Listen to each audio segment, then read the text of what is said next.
बनाउँदैछ। पहिला हाल मेथी हाल्यो, त्यहाँबाट तेजपत्ता हाल्यो, त्यहाँबाट प्याज हाल्यो। भुइँमा नराख त्यसलाई, उयोलाई आस्ते आस्ते आस्ते आस्तेले हाल्यो। दुईटा मजाले ब्राउन हल्का ब्राउन हुनुपर्छ ल। हल्का ब्राउन भएपछि एकछिन त्यसको टमेटो हाल्यो,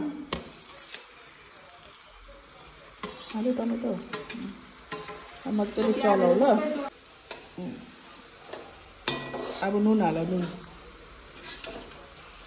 नुन हाल्यो,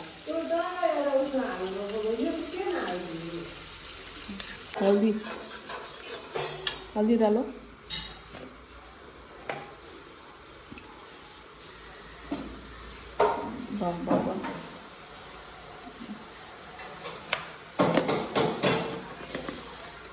अब यो पिसेको मसला हाल्यो, लसुन अदुवा खोर्सानी पिसेको छ हाल्यो, सबै हाल्यो।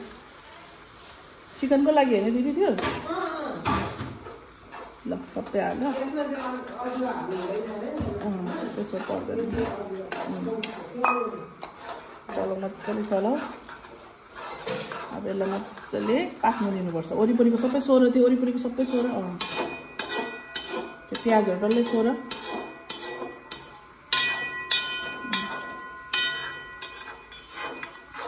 अब यो जिरा धनियाँ पाउडर हाल ल,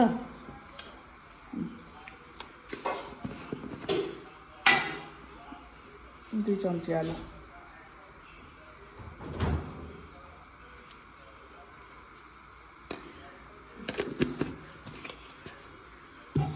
मजाले चला। त्यहाँबाट यो मसला हाल, चिकन मसला, एभरेस्टको चिकन मसला हाल, त्यो मसलामा हाल। अब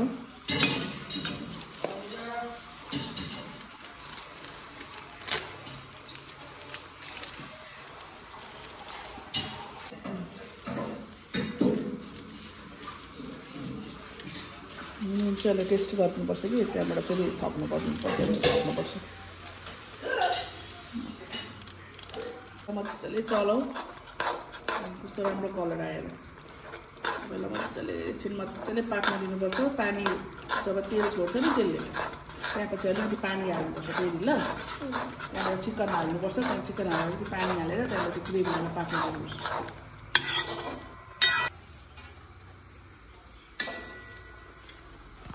आस्तेले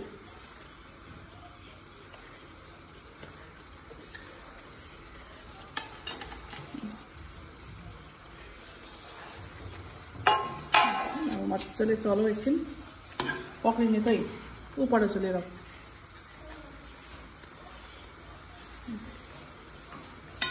मजाले चलाऊ त्यसलाई।